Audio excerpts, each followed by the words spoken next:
Welcome, everybody. It's good to see so many of you here this evening. I have to tell you we're not expecting a fire alarm, and should you hear one, then make your way to the exits. Our formal proceedings will be followed by a short talk by Dr Morvern French on Dirleton Castle Revisited, which I'm very much looking forward to. As a resident of Dirleton, I'm hoping I will find something interesting that I didn't know before.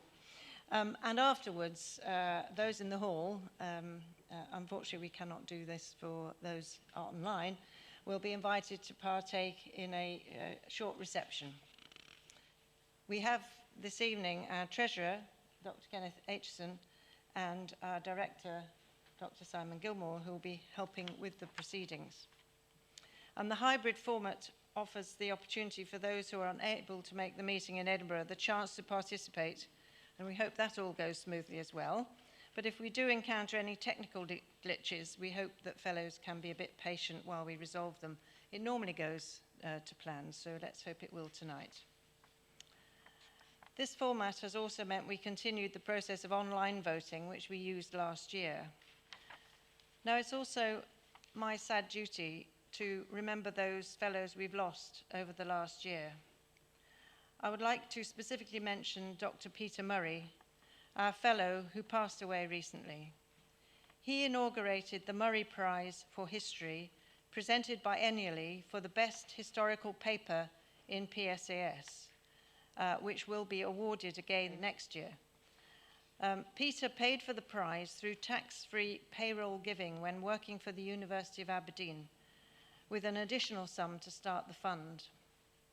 We are very grateful to him for providing the opportunity to celebrate excellence in historical research with a cash prize and a medal, which incorporates an image special to him of St Andrew's Castle.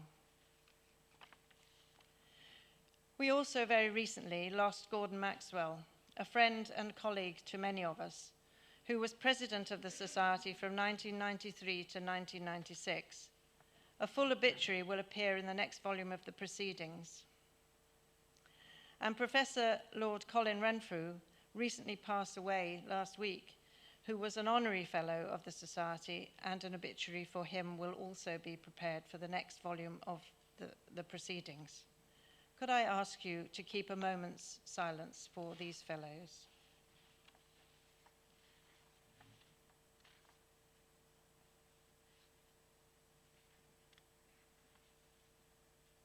Thank you. We now move on to approve the minutes of the last lecture meeting on the 14th of November 2024. Can I ask Simon, the Director, to read the minutes of the last Society lecture meeting? Good evening, fellows and guests. The minutes of the meeting of the Society of Antiquaries of Scotland, held at 6 p.m. in the Augustine United Church, George Forth Bridge, Edinburgh, on Thursday, 14th November 2024. Diana Murray, President of the Society, in the chair. The minutes of the previous lecture meeting were read and approved, and the following communication was read. Committing Sexual Violence in 1920 Scotland by Dr Louise Heron, followed by a question and answer session. We have a ballot every year for this meeting for new fellows and for positions on council. The votes closed yesterday, Friday the 29th of November at noon, and they have been assessed by two scrutineers, Professor John Henderson FSAScot and Dr Jill Dye FSAScot. The results are known, and we will be announcing them later on in the meeting. Can I now please ask the Treasurer to read his report? Kenneth. Thank you, President. Fellows, good afternoon. Yes, it is the afternoon, not quite evening yet. I'm Kenneth Aitchison. I'm Treasurer of the Society. It is my pleasure to be presenting the Treasurer's report to you today. Now, firstly, I'm here today to report to you on the financial affairs of the Society for the year ending 31st of May 2024. So we are now halfway through the next year, but this is fundamentally a report on the year gone by. All trustees of the Society are ultimately jointly responsible for the proper running of the Society's financial affairs. There is a finance committee actually a Finance, Audit and Risk Committee within Council, which has a particular interest in financial matters, and as Treasurer, I chair that committee. The abbreviated accounts. You should all have been able to have sight of our full accounts, which are available on our website and which were made available as a link as part of the AGM notice. Abbreviated accounts have been made available in the room, and there's a single-page statement of financial activities, balance sheet and summary of the auditor's report, all printed, all available in the room. The layout of the abbreviated accounts, which will be familiar to most of you, because as I say, you will have studied this in great detail year upon year as good fellows. The statement of financial activities to the year to 31st May 24 is on page 23, followed by the balance sheet, again as of 31st May 24 on page 24. So, a brief financial review of where we were at the end of our year. The audited accounts indicate that we had a total income for the year of £715,675. That compares with the previous year, 22 to 23, of £759,952. And total expenditure in this year gone by was £796,209. In 2022 to 23, it was £874,303.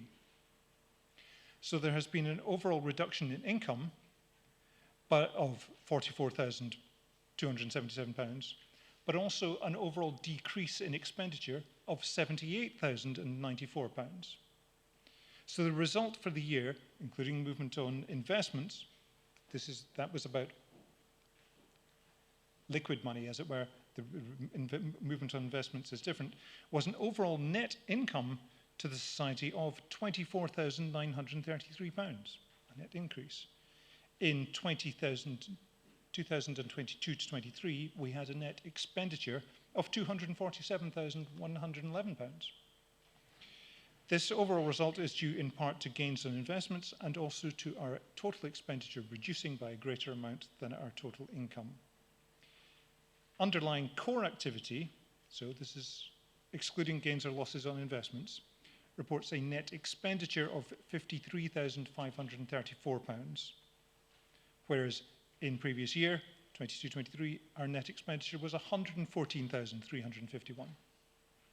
So, I am satisfied to report to you that our underlying core activity, while still in deficit, has resulted in a smaller deficit than in the previous year, as was the case when we compared last year with those from the year before, 2021 to 22.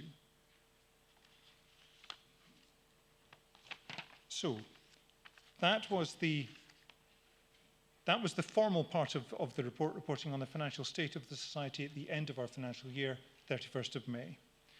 I would like to now give you a more informal update on the second part of my report, which asks general and specific questions of the accounts, of the management accounts, where we are today.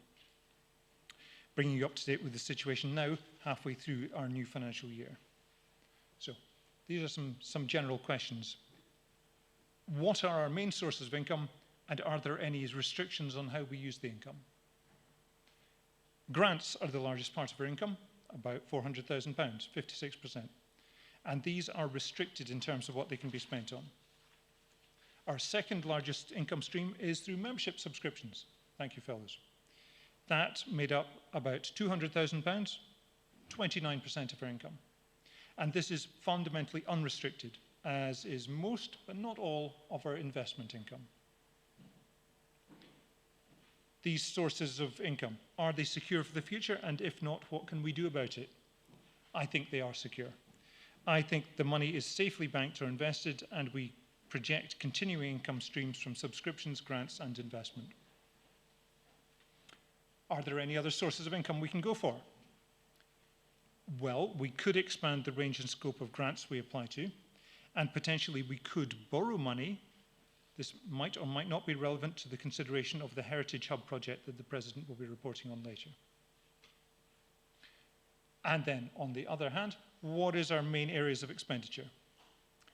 Staff costs make up 64% of our expenditure.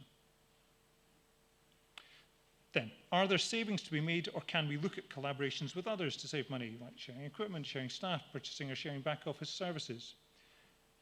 Council is constantly scrutinising expenditure in order to maximise the efficiency of our spending.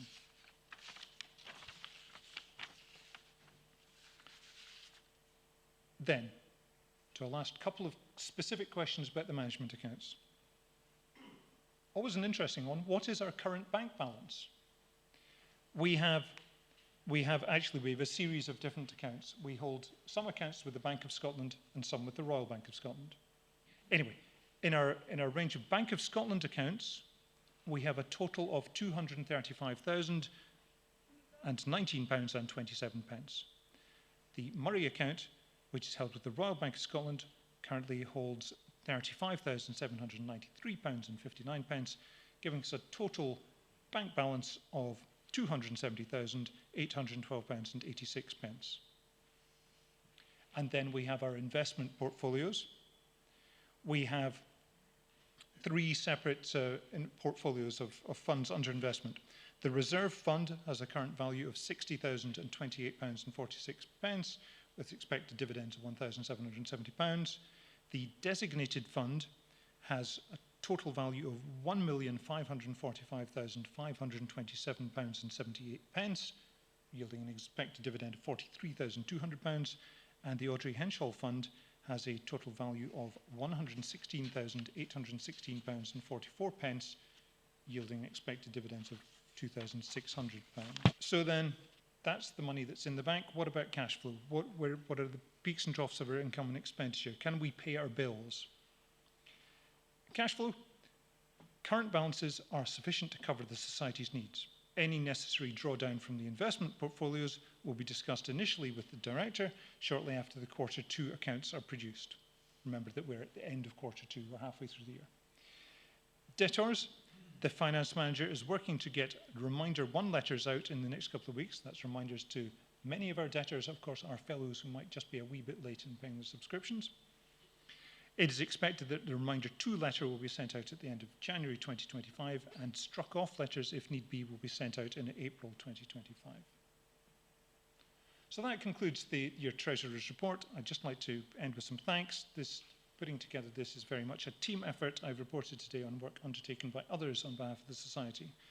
I would like to end by acknowledging the staff of the Society, in particular Director Simon Gilmore and Finance Manager Jan Patterson, who between them are primarily responsible for the day-to-day management of the Society's financial affairs. We benefit from external advisors. I would like to thank our auditors, Azets, and Nick Lanzee, our investment manager at Rathbones. And finally, I am grateful to fellow trustees on the Finance, Audit and Risk Committee for their support and advice during the financial year. Thank you. Now we move on to the Director's annual report, and it's my pleasure to invite Dr. Simon Gilmore to come and read his report. So, good evening, fellows and guests. Lovely to see so many of you both here in the room and online on this Saturday afternoon, and a very happy St Andrew's Day. And I just wanted to point out, I am actually properly dressed again this year. It proved to be such a hit last year, I decided to do it again this year. And I will keep doing it until such time as you tell me to stop. So, I want to start by thanking every single one of our fellows. Without you, all the work I'm about to describe would not have been possible. While I can only highlight some of our work, basically the tip of the iceberg this evening, you have other sources of information regarding what we've been up to. So we've again produced a short impact report covering the Society financial year to the end of May 2024, and those are available in the room, and you can access the full and very detailed Trustees report for the same financial year on our website. As usual, my Director's report will include some activity post-financial year end up to today. I'll continue to focus on how we've delivered against the Society's strategic plan priorities. And as noted by the Treasurer, the Council and staff focus has been on delivering a deficit reduction programme to bring the recurrent core income and expenditure into balance. However, this has not meant any let-up in the quantity or quality of activity that your charity has achieved over the year since the last anniversary meeting. So, the first sort of aim priority of our strategic plan, supporting research to increase understanding and promote further inquiry. A key ingredient of what makes the Society a unique heritage charity in Scotland is our ability to provide grants. Our funding is available to conduct all sorts of research related to Scotland's past and is available on a competitive basis to fellows and non-fellows, professional and voluntary. Decided by the council members on the Grants and Awards Committee, this year over £29,000 was offered to 21 projects investigating everything from the earliest human populations in Scotland on Skye to the nuclear age in Caithness. The committee is keen to encourage applications from everyone, and especially our young and student fellows who represent the future. And so, in addition to the specific grant award for them, we have introduced an additional deadline for grant applications at the end of April each year, which it is hoped will fit early career research timetables better. This evening, we will also award a major grant in the name of our late Honorary Fellow Audrey Henshall OBE, the largest sum I think we've ever awarded to a single project, more on which later in the meeting. As well as putting the finishing touches to South East Framework in Scotland's Islands Research Framework for Archaeology, the Scottish Archaeological Research Framework started work on 2 new regional frameworks, one for the Clyde Valley and one for South West Scotland. We now have regional frameworks completed or ongoing which cover 80% of Scotland.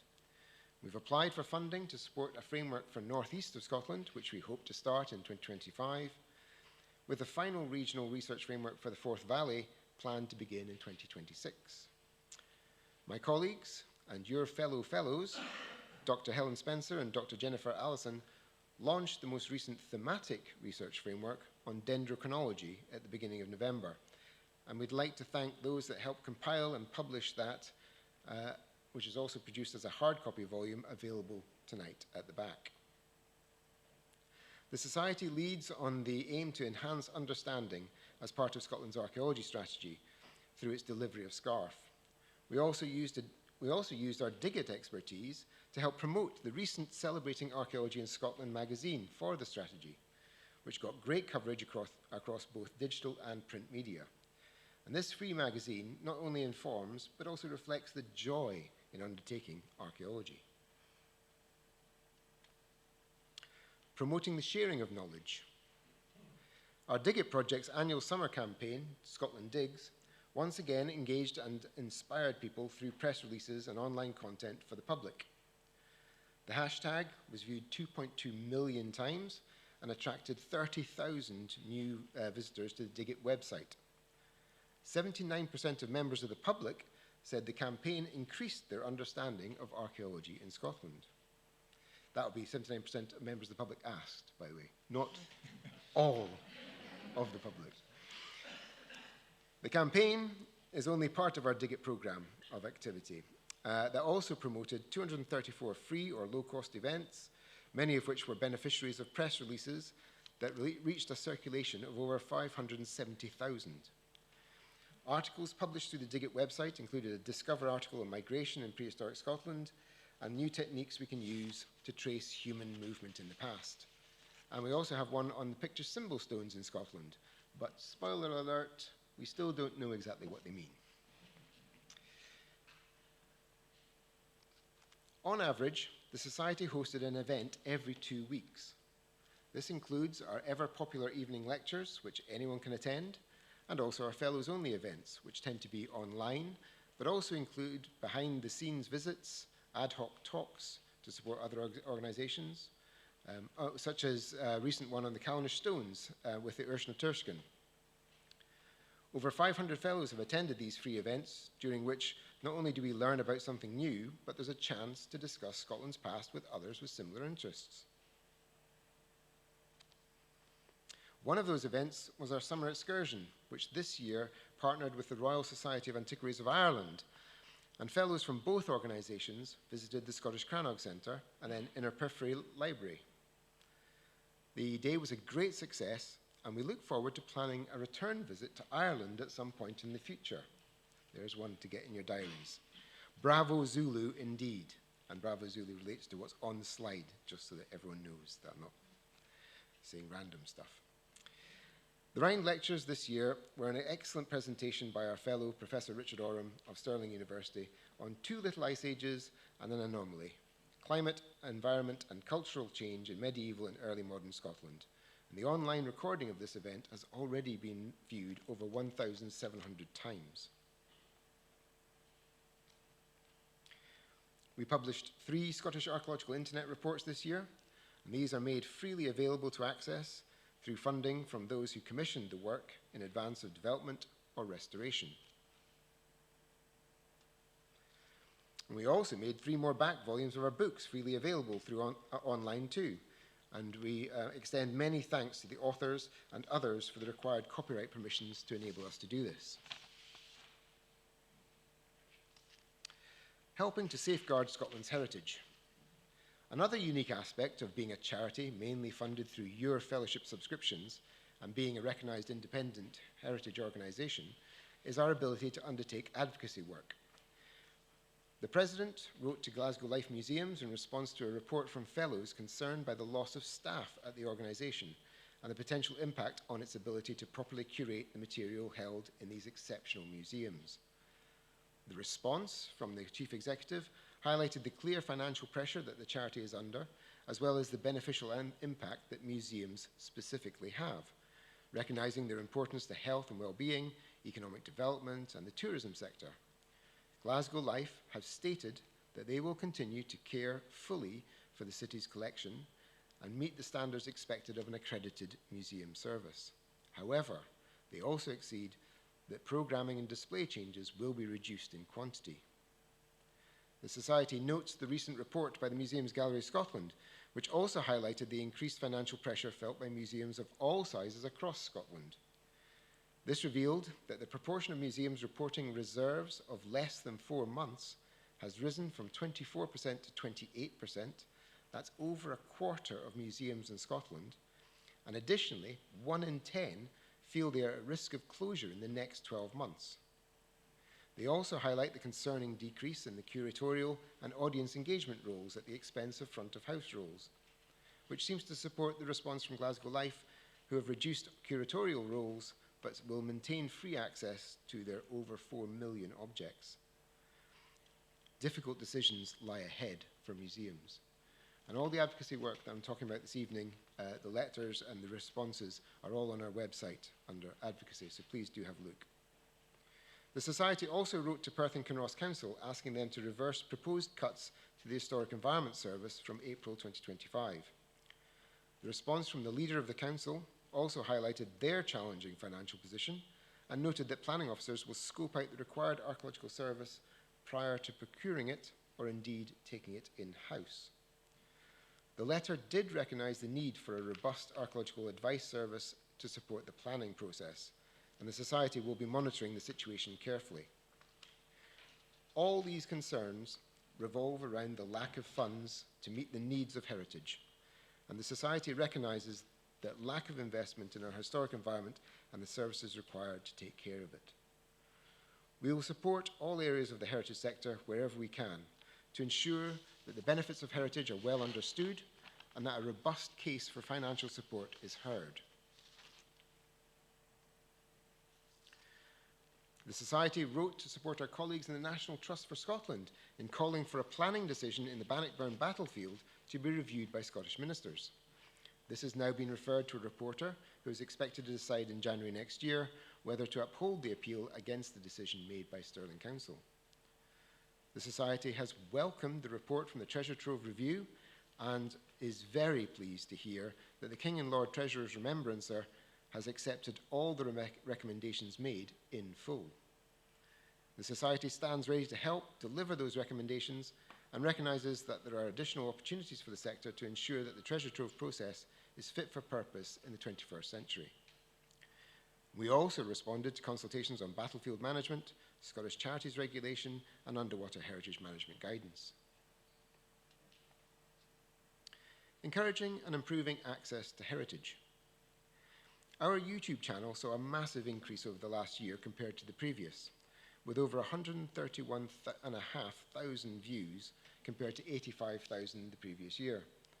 The channel also saw an increase of over 1,100 new subscribers. This year saw articles to be published in the proceedings released online as they became available, and this allowed speedier publication of new research, and all the articles have now been collated into the most recent volume 153 of the proceedings. The SARE articles and online access to books enable us to disseminate the rich heritage of Scotland across the globe, wherever anyone has internet access. And this has an unquantifiable impact on people as they gain new knowledge and have greater access to a wider range of topics than ever before. Which brings us to embracing the global aspects of Scotland's heritage. The Society participated in Black History Month event in Glasgow with event partners the Lillian Thuram Institute, created by France's most capped football player as part of the Yiddish 2 project, White Thinking and the Failed Promise of Diversity in Scottish Heritage, led by Professor Chernjeet Mann in the University of Strathclyde. Our global fellowship continues to grow, and using the internet, they have become more connected than ever, especially thanks to our regional online fellows meetings. Providing physical and virtual spaces to achieve our aims. The President will provide an update on the Heritage Hub project in her report later, so I won't say anything more at this time on that here. But I would like to note that our digital resources continue to grow and that we're always looking for new ways to remove barriers to information about Scotland's past. Our new website was finally launched, and while, like many IT projects, we are still ironing out some issues, it promises to provide a more tailored experience for fellows. Your council. Over the last year, they've worked as hard as voluntary trustees to ensure that the Society is governed appropriately as a charity registered in Scotland. I would like to say a personal thank you to our 2 retiring council members this evening, Dr. Deborah Lamb and Professor Ian Torrance. Both have worked tirelessly to keep us on the straight and narrow. And this year, we undertook a reorganisation of staffing at the Society, such that some staff started the year with one job title and finished with another.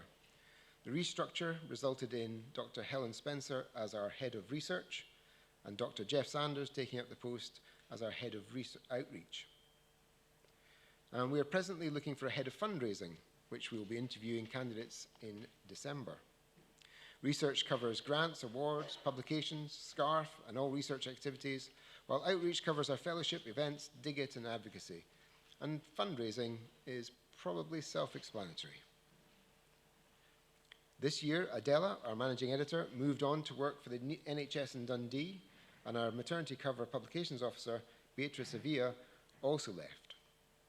However, Kate Bailey was promoted to as our new editorial manager, and we've recently advertised a new part-time publications officer to support Kate. And I'm pleased to announce that we have just this week appointed Lynn Riley to the post. Lynn will join us from National Museum Scotland Publishing in the new year. The new structure is bedding in well and has been embraced by staff, allowing us to work more productively across the organisation's activity. As just one example of this, our previous Digit Communications Manager, now titled our Communications and Marketing Manager, has been influential in creating new web pages for the Heritage Hub, which the President will refer to. I'd like to thank all the staff for their patience while these changes were brought about and for their support throughout the process. And finally, I've been asked to remind you all that the final date for Christmas orders is Friday the 13th December, and remember to take advantage of our discount code for books, £5 off, for today and tomorrow in our online shop.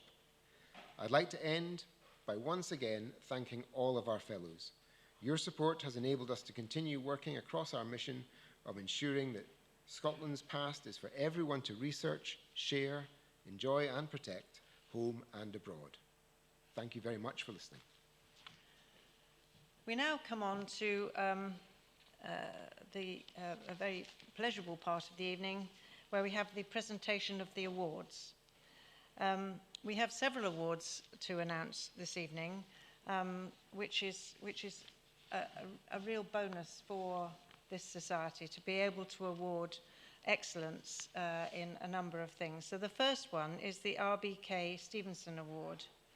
This prize is awarded for the article published in the proceedings on a topic that best reflects the scholarship and high standards of the RBK Stevenson, who was a distinguished archaeologist and for many years the keeper of the National Museums of Antiquities of Scotland, and he was president of the Society between 1975 and 1978. The £100 prize this year goes to Jane Geddes for her paper Reconsidering the Forest Cross Slab, or Swano Stone, Part 2, Iconography. The second award this evening is the presentation of the Chalmers Jervise Prize. This prize is awarded biennially for the best paper to cover any subject relating to the archaeological research of Scotland before the present day. This is a £500 prize and a medal, which this year goes to Karen Hardy and Torben Ballin for their paper entitled South Cudrach, a new late Upper Paleolithic and Mesolithic site on the Isle of Skye in Western Scotland. Now, the third prize tonight is a new one, which we're very excited about. We celebrate the achievements of Audrey Henshall, who was an honorary fellow of the Society and doyen of Neolithic studies, especially her work on the burial monuments of the period. Audrey sadly passed away in December 2021, and a full obituary by Jack Stevenson was published in the Proceedings in 2022. In it, he rightly states that nearly 60 years on from the publication of the first volume of Chambered Tombs, Audrey's work is the starting point for the study of the monuments. Audrey worked for the National Museums of Scotland and as Assistant Secretary of the Society. She was elected to Honorary Fellow of the Society in 1987 and received an OBE for her services to archaeology in 1992. She was also awarded the Dorothy Marshall Medal in 2016. On her death, Audrey left the Society £100,000 in her will to be used for research or fieldwork on pre-Roman antiquities in Scotland, with the stipulation that the Society will publish the results of such research or fieldwork. Today, we are exceedingly pleased to announce that after a competitive call for ideas, £50,000 of that legacy has been awarded to Archaeology Scotland for a new project entitled Scotland's Earliest Megalithic Monuments. The project will study sites in multiple locations in Scotland over the next 2 years, including ones in Argyll and Bute, the Outer Hebrides and the Highlands, with additional activity in Ireland and Northern Ireland. Local communities will have the opportunity to help uncover this chapter of Scotland's story by getting involved with the surveying and excavating the monuments. The project also hopes to identify opportunities for enhanced management and interpretation of these internationally important sites, while improving documentation for local communities and people further afield by creating photogrammetric models of the Scottish examples, which will be available free online. So congratulations to Archaeology Scotland for winning the first award from this fantastic legacy that Audrey has left us. We now move on to the ballots, and as I said earlier, everyone voted online, and so the ballots are now closed, but we have the results here which have been subject to scrutiny. First of all, we have motion 1, the change of the law, change to law 3. 223 votes were cast online, with 8 people voting by paper ballot to the office. There were 193 votes for the proposal and 28 votes against, with 10 abstentions. The proposal is hereby carried, and the application process and laws will be updated to reflect this change, which reduces the number of sponsors from 2 to 1. Thank you. And motion 2 was a change to subscriptions. I'm afraid this comes round on a regular basis. We had 218 votes were cast online, with 7 people voting by paper ballot in the office. There were 187 votes for the proposal and 29 votes against, with 9 abstentions. The proposal is hereby carried, and the 5% increase to subscriptions will be applied from the 1st of July 2025. And we hope this will help with our deficit reduction plan. Now we have the fellows ballot. 225 votes were cast online, with 7 people voting by paper ballot to the office.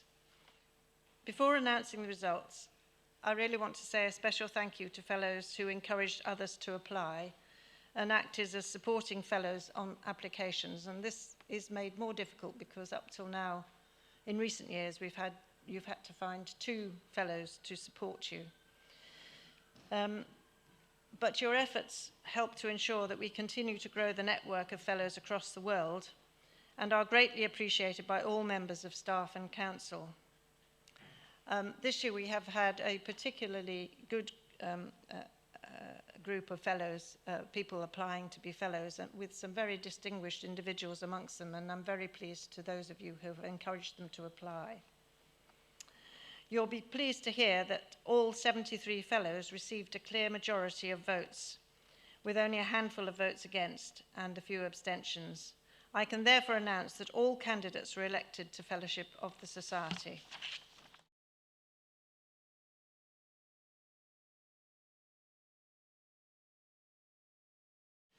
So we have 51 newly elected fellows from Scotland, from right across Scotland: Edinburgh, Glasgow, Dundee, Stirling, Scottish Borders, Inverness, St Andrews, Perth. We have 6 from the rest of the UK: London, Oxford, Liverpool, Durham and Cambridge. 3 from Europe, from Germany, Ireland and Sweden. 11 from the USA, from Washington, Arizona, Alaska, Florida, North Carolina, Massachusetts, Illinois, Virginia and Nebraska, and 2 from the rest of the world, in this case Australia. We're also happy to announce that we have an additional 21 fellows who've now been a member of the Society for 50 years. So once you become a fellow, stay a fellow. And thank you very much for your long-standing support over the years. Outside Scotland, we have a range of long-standing fellows from all over the world, including France and Australia. So please can I have a show of appreciation for our long-standing fellows? Thank you.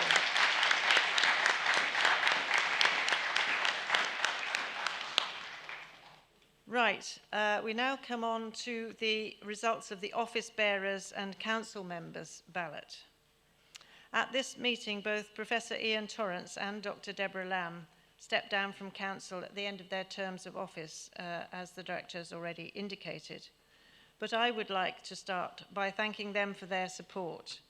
Both Ian and Deborah have brought valuable experience and insight to our council meetings, and both have been very supportive, but never afraid to challenge. This is very much welcome in the interests of good governance. It's no good if you've got a council who don't challenge during council meetings. Ian has served us for 3 years, while Deborah has served for 7 years, both as a councillor and latterly as vice president, while also chairing the staffing committee. So thank you to both of them. The treasurer and 3 councillors are standing for re-election. Since there are enough vacancies on council, this is not a contested election, and so therefore I can announce that Dr Kenneth Aitchison received 204 votes for and none against, with 7 abstentions. I can also now confirm the votes cast for the other members of council who are standing again. Dr Heather Pulliam received 201 votes for, with 1 against and 9 abstentions. Dr Alison Sheridan received 198 votes for, with 1 against and 11 abstentions. Professor Donna Heddle received 195 votes for, with only 3 against and 12 abstentions. Thank you again to all candidates, and I can now announce that all 3 have been duly elected as councillors to serve their 2nd term as trustees of the Society. It now comes for me to give you my anniversary address. I hope I won't repeat too much of what Simon said, but obviously there will be a bit of a crossover, so please bear with me. Having completed 1 year of my presidency, which I have to confess seems to have flown by, it is time to reflect on what we've been doing and the direction in which we hope as Council to help to lead the Society in the future. One of the initiatives that Council and staff undertook earlier this year was to start a discussion on overall vision and direction and what we should be aspiring to as a society. There were a lot of ideas, but at its most fundamental, we all agreed that we must uphold the high standards that we have at the moment in research and publication, as well as in the lecture programme that we offer. This is what fellows expect and why they join. We also need to reflect on our interaction with our fellowship and on our outward-facing activities. In many ways, this vision is not revolutionary, but rather focuses our aims and ambitions and gives us a clear direction. Simon has reported on how this has played out in our activities this year, including the seminal Rind lectures by Professor Richard Oram, and an interesting and in some cases unexpected and challenging lecture programme. I have to thank those speakers who have given us such interesting reflections on historical and archaeological subjects, and also to the Fellowship and Programme Committee of Council that is responsible for putting the programme together. I also have to thank 3 of our fellows who've run online workshops on research topics, writing academic papers, and what to do if you want to publish a paper. These have been well received and are also available, as are all our lectures, on YouTube. I hope we can develop more of these helpful resources for our fellows in future, and please let us know if there are any subjects of this kind that you would find helpful. Our Grants and Awards Committee continues to work diligently on awarding funds to projects that will make an impact and a real difference to the research landscape. And we're particularly excited about the first Audrey Henshall Legacy Award, which you've already heard about this evening. Our Publications Committee is working on a future strategy for society publications, which we are intending to spend some time discussing at our next council meeting in December. Another area that requires more discussion is how we undertake engagement activities. All learned societies now have outreach programs, and it is important that we continue to do the same. We're thinking about how our aspiration for excellence translates into outreach so that we can share the expertise of our fellows widely and how we can work with other organisations and in the sector in constructive collaboration. I am also firmly of the view that the Society should be an advocate for the sector. As an independent organisation, we have a role to play in raising your voice when required, and this is advocacy on behalf of the fellowship, so do not be afraid to let us know if there's anything you feel we should be talking about. Simon has set out some examples of what we have been already doing this year, and I believe that it's important to do this in a constructive, non-combative way to try and achieve awareness and advocate change. Developing a new home for the society is part of the vision for the future and provides a vehicle through which our activities can be delivered in a better way. We have a strong subcommittee of council which is carefully monitoring how we proceed, and we are recruiting a head of fundraising who will be responsible for working with and compiling applications to funding bodies and individuals. But this is only part of the vision for the future of the society, and it is important that fellows have an opportunity to contribute. So we therefore will be holding an online session on the 22nd of January for fellows to discuss what you think the society should look like in 10 to 20 years' time. What ambitions should we have? What should our membership look like? What will our activities look like? I very much hope that you will join in this discussion, as it will not only shape our future, but also the way that we approach our new home. Council is calling this vision our transformation project, which aims to make the society more efficient and enhance the delivery of its charitable activities. To date, in order to get ourselves in good shape, the plan includes the staff restructure reported by the director and the deficit reduction plan reported by the treasurer. It also includes the Heritage Hub project, which includes the future purchase and redevelopment of the B-listed Pottery Workshop building. The Heritage Hub project, as it's known at the moment anyway, is beginning to make progress, but the main activity will begin next year.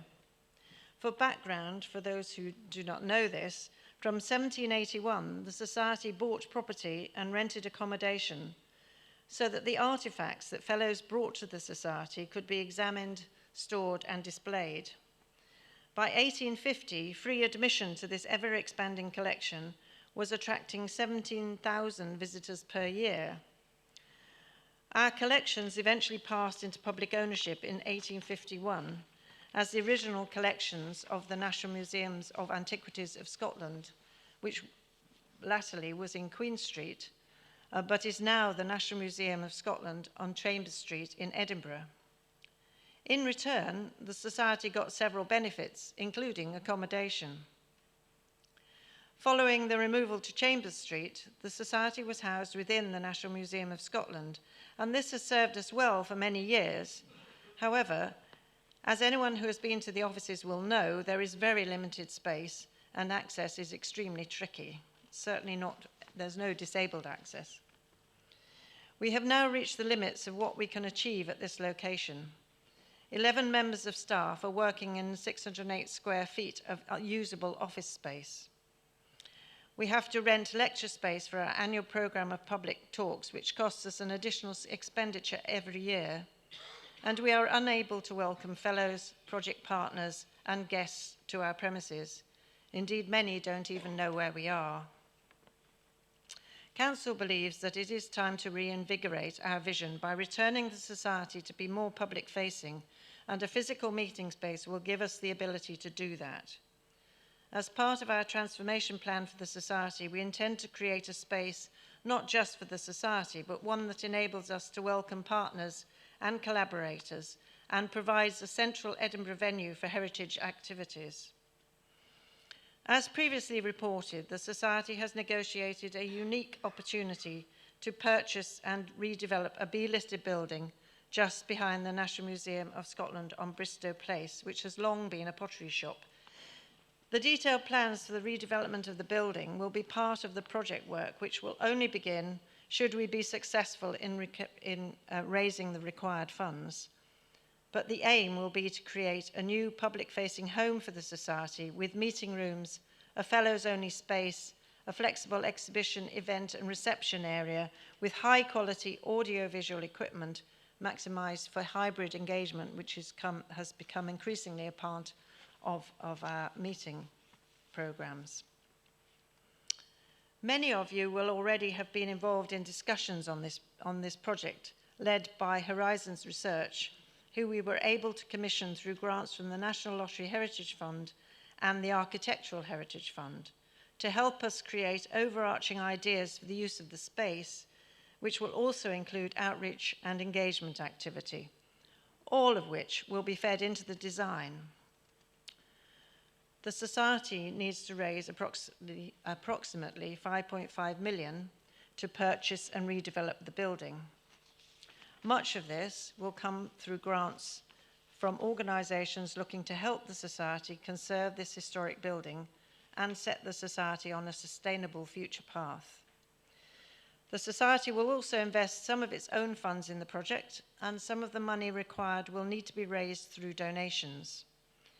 We've advertised a new post in the Society ahead of fundraising, already mentioned, to help us undertake this task. The application deadline for that role is tomorrow night, and we hope to appoint ahead of fundraising before Christmas.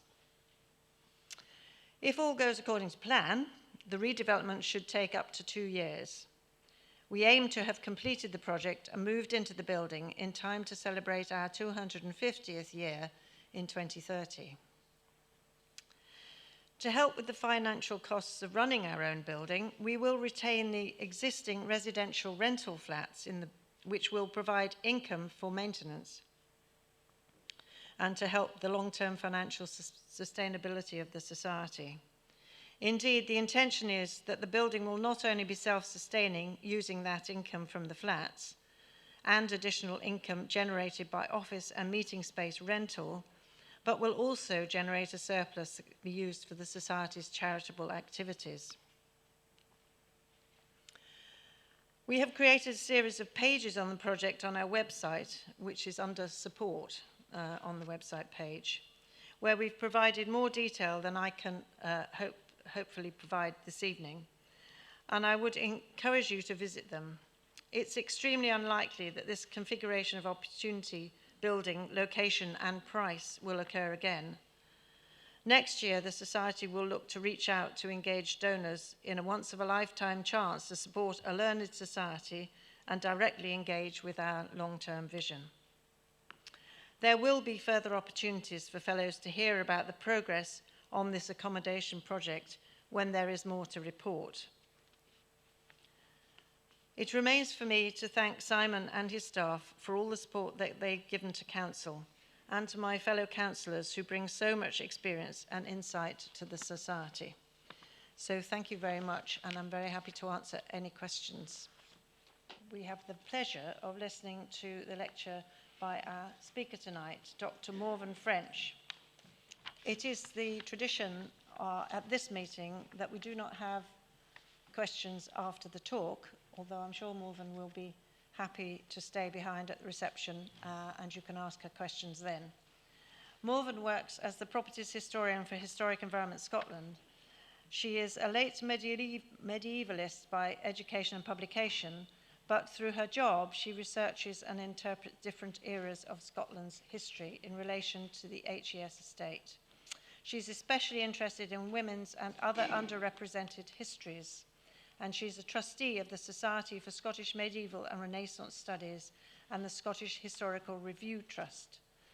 Tonight, she is talking on Dirleton Castle Revisited. And thank you so much to the Society for inviting me to speak tonight. So I'm going to be talking about an interpretation project that I'm currently working on in relation to Dirleton Castle in East Lothian. When I say interpretation, I simply mean the media that we use in heritage to tell visitors about the sites. So guidebooks, illustrations, audio guides, and as I'm talking about tonight, interpretation panels that visitors see when they visit the site. So the surviving fabric of Dirleton Castle dates back to the 1200s. Which has been added to and altered over time. Broadly speaking, there are 3 parts to the castle, although these are always more complex than the names suggest. So if we're looking at this image on the screen now, the tower on the left, that's known as the Devoe Towers. They're actually one kind of behind it as well. The big chunk on the right is the Halliburton range, and then on the left again, behind the Devoe Towers, is the Rubbin Lodging. So all of these families that I've just named, they held assorted positions that related to them to sort of high politics and royalty in Scotland. And then in 1650, the castle was subjected to a siege by Oliver Cromwell's troops. It was damaged, and then it fell out of permanent residence. When William Nisbet purchased the Dirleton estate in 1663, he began construction of a new house about 1 kilometre to the west at Archerfield. It's now a golf club, but you can look at the outside, it's very nice. So from that point on, when Archerfield was created, the castle at Dirleton transitioned into a place of antiquarian and then tourist interest, and it came into state care in 1924. So the aim of this new interpretation project is to replace the panels in what is called the gazebo tower next to the visitor centre. So in this image, on the bottom left, there's a small tower next to the road. That's the gazebo. Just to the right of that, behind the wall, is the entrance and the visitor centre. And then you've got assorted gardens in the middle, and then towards the rear of the property, the castle. The current panels in the gazebo focus on the history of the castle gardens, but they're quite dated by now. So we're going to be updating those, and in addition we're adding 2 new panels within the rest of the grounds. One in the hall in the Halliburton range, and the other telling the story of the bowling green. So I've been working on this with colleagues, including but not limited to Jen Roxburgh, Tim Richards and Andrew Spratt. And we're hoping that this new project will tell visitors more about the castle's gardens, both medieval and post-medieval, but also the post-occupation history. So there's the gazebo again, from a different view. It sits to the west of the castle and overlooks the village green. The village green is at the centre of the community of Dirleton, and it's between the castle and the church, the parish church. In the right of this photo, you can just see the visitor entrance to the site. So I'd like you to bear this location in mind while I try to shoehorn two completely different stories into one paper, to try and give a sense of the variety of the different histories that are going to be included in these new panels. So the first story is that of Mary Ferguson. She owned Dirleton and Archerfield from 1822 until her death in 1855. The gazebo and the perimeter wall are thought to date from her time. Buildings of Scotland dates them to circa 1830, in line with improvements made by her to Archerfield and Dirleton, as recorded in the statistical account. And it was during her tenure, I believe, that the castle began its 200-year-plus role as a tourist attraction. So as part of her refurbishment of Archerfield and Dirleton in 1832, Mary paid a Robert Buchan for work at the castle.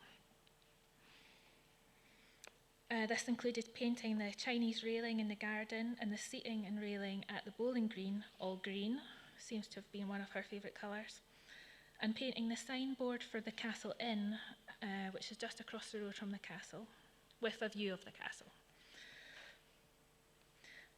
So the bowling green dates back to at least 1776.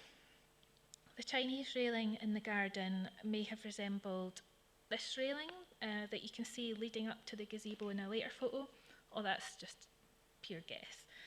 And the sign for the Castle Inn across the road strengthened the association between the village and its most prominent landmark, the castle. That continues today, as the current sign has an image of the gazebo on it, which I think is quite cute. What's more, Mary actively encouraged visitors to the castle. An 1847 newspaper reported, "The proprietor of Dirleton has thrown her gardens open to the view of the public, and had moreover provided the necessary apparatus for visitors enjoying the sport of the bowling green within her grounds." I'll show the bowling green again because it's a nice image. Additionally, annual strawberry fetes were held on the bowling green, involving music, dancing and the eating of strawberries by the locals. A newspaper said, "A toast was proposed to the health of Mrs. Ferguson, the proprietress of the Dirleton estates, who, besides making the public at all times welcome to her splendid grounds, had cordially granted a special permission for the bowling green and garden being devoted to the purposes of the fete."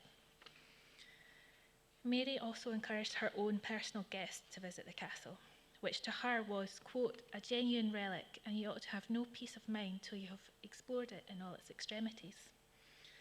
These words were recorded by Thomas Dibdin, a bibliographer who visited Archerfield, among many other places, and he published an account of these travels in 1838. Annoyingly for a bibliographer, he said very little about Mary's library, only that it contained John Nisbet's Some Doubts and Questions in the Law and Andrew Hart's Scotch Bible as books of particular note. I assume and hope there were more books. Mary prevailed upon Dibdin to visit the castle with her, despite him being ill and it being snowing outside. He said, "It were want even of common civility to have declined, and I twice visited this very interesting relic." He particularly noted the large size of the kitchen fireplaces, the hall and the vaults underneath, and the 16th century ducat. Mary forcing Dibdin to visit the castle in the snow, which I think says a lot about her force of personality, is also clear evidence of her interest in the castle and its history. However, if we look back in Mary's life, before her ownership of the estate, there's substantial evidence earlier for her active interest in all things historical.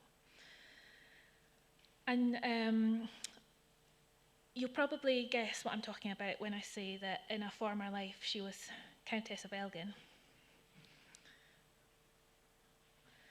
So in 1799, the newlyweds, the Earl and Countess of Elgin, set off on his diplomatic mission to Constantinople. On their way and during their residence there, which lasted until 1803, Mary visited many sites of historic and archaeological interest. Just some that she saw include Lisbon's Roman amphitheatre, only uncovered by an earthquake the year before, in 1798, and the ancient city of Troy in Turkey. She was not very impressed with Troy, noting that there are not two stones left one upon another, but to be fair, it hadn't been excavated yet. She studied in advance of such expeditions too. She wrote to her mother about a planned trip to Corinth, Argos, Delphi, Livadea, Thermopylae, Marathon, and Athens. She wrote, "Tomorrow Elgin and Hunt go to Thebes. They will be back the third day. I have declined being of that party. I shall remain here and study for my great tour. Without joking, I am very busy brushing up my former knowledge," which suggests also a childhood education in ancient history and the classics. And she formed her own theories about the ancient monuments. For example, she described the Temple of Jupiter at Nemea. It is quite a ruin, only 3 columns of the Doric order remain. Immense masses they are, the blocks of stone so entire that we antiquarians agreed it must have been overturned by an earthquake. As is well known, in Athens, Elgin ordered the removal of substantial sculptures from the Parthenon and other structures on the Acropolis. When Mary received word of the first batch of sculptures being loaded on board ship for transport, she wrote, "We have succeeded in every one thing we wished relative to Greece," reflecting a considerable degree of involvement in the project. Her parents, who had also visited the Acropolis, contributed financially to the sculptures' removal. The loads were so heavy and numerous that captains were reluctant to take the cargo. But while Elgin was away elsewhere, Mary convinced a captain host to transport 8 cases of antiquities. She said, "I am now satisfied of what I always thought, which is how much more women can do if they set about it than men. I will lay any bet that had you been here, you would not have got half so much on board as I have." Although this removal was and is objectionable to many, the evidence from letters written by and about Mary demonstrates her enduring and active interest in the historical and archaeological.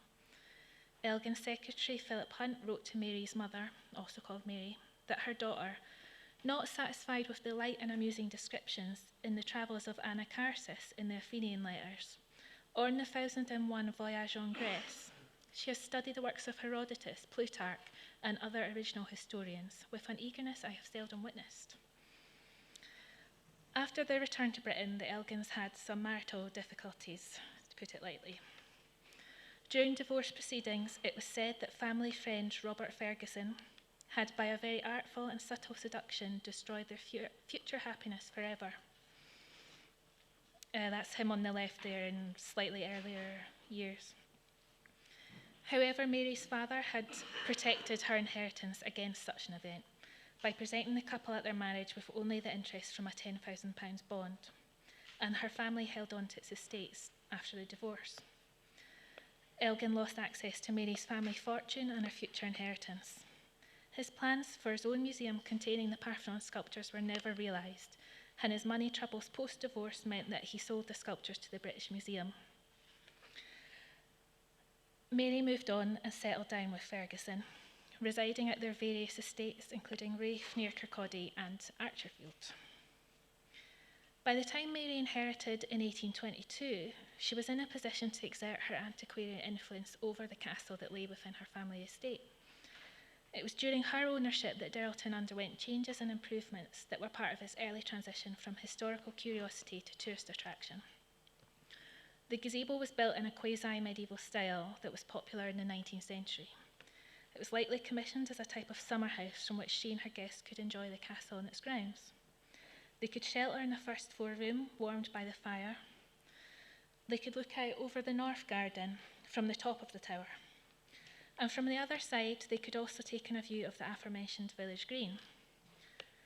This fine open green, according to the statistical account of 1837, lay at the centre of one of the loveliest villages in the country, and it still does. And it's to this space that I will now seamlessly turn to tell you another story to be included in the new interpretation at the castle on a new panel in the hall of the Halliburton Range. In 1649, widow Agnes Clarkson of Dirleton told how 2 weeks previously she had attended a meeting of the devil and sundry others upon the green of Dirleton. And she, hearing a great noise and din, came forth, and they all danced there. Agnes said she recognised Patrick Watson, his wife Manie Halliburton, and Bess Hogg of West Fenton, a small settlement about 2.5 kilometres southwest of Dirleton. Agnes's account relates to the so-called witch hunt or panic of 1649 to 50, which saw 600 people in Scotland accused of witchcraft, with a concentration of commissions for trial granted to the Presbytery of Haddington, within which Dirleton Parish sits. What happened was that the church would ask for accusers and witnesses to come forward with their suspicions, and then the local minister and or the secular authorities, which in Agnes's case was John McGee, the minister, led the interrogation of the suspected witches. When Agnes made her confession, she was being held prisoner in the castle. Confessions were extracted using methods including asking leading questions and sleep deprivation. Illegal torture methods such as thumb screws, crushing the victim with weights, burning and beating are known to have been used in some cases and were likely unrecorded in many others. Imprisonment and interrogation were meant to disorientate and intimidate the visitor. This is why, combined with the low social status of the suspect, I think it's likely that Agnes was held either in the castle's prison or in its pit prison. So you've got an illustration here. At the top is the chapel, and then underneath that is the prison, and then underneath that is the pit prison. And that's how you get down to the pit prison. It's horrible. So the pit prison also, it has a latrine, but it has no source of heat and no source of light whatsoever. Such conditions were likely to produce the desired confession from the suspected witch. Agnes's association with witchcraft allegedly began when the piper's mother in Longnidrey, lately burnt for a witch, came to Agnes's house in Dirleton and told her she should likewise become the devil's servant. Later that day, the devil appeared at her house in the likeness of a dog, then transformed into a black man. He had carnal copulation with her, and she did find his nature cold, desired her to renounce God and Christ and her baptism, all which she says she has done, also that he gave her a mark at that time in the backside of her left arm beneath the elbow. With Agnes's testimony about dancing with the devil on the green, the authorities were able to apprehend other suspected witches. Manie Halliburton, who Agnes named, was also held prisoner in the castle. The preamble to Manie's confession includes the sad fact that she was accused not only by Agnes, but by her own husband, Patrick, who may have been forced. It doesn't necessarily indicate their relationship. Manie said that 18 years previously, her daughter had been sick. The devil appeared at the house as a physician, offering to cure the daughter. He gave her some salves and left, but returned several days later and spent the night. In the morning, Patrick went out, and the devil and Manie had sex, which was how they sealed the pact. And she became his servant, just as Agnes had done. Famous witch pricker John Kincaid testified that both Patrick and Manie, long suspect of witchcraft, came to the Broad Hall in the Castle of Dirleton and asked Kincaid to search them for the devil's mark. This was a point in the body insensitive to pain, which the devil marked when he made the pact with the witch. And this image shows the rough viewpoint that visitors will be standing at when they see the new panel that we're going to add about these investigations. So Kincaid says he found the mark on Patrick's back and on Manie's neck. Pricking was yet another form of torture, An invasive process involving stripping the victim in front of a group of male investigators and stabbing them with large pins or nails, so much so that some people bled to death afterwards.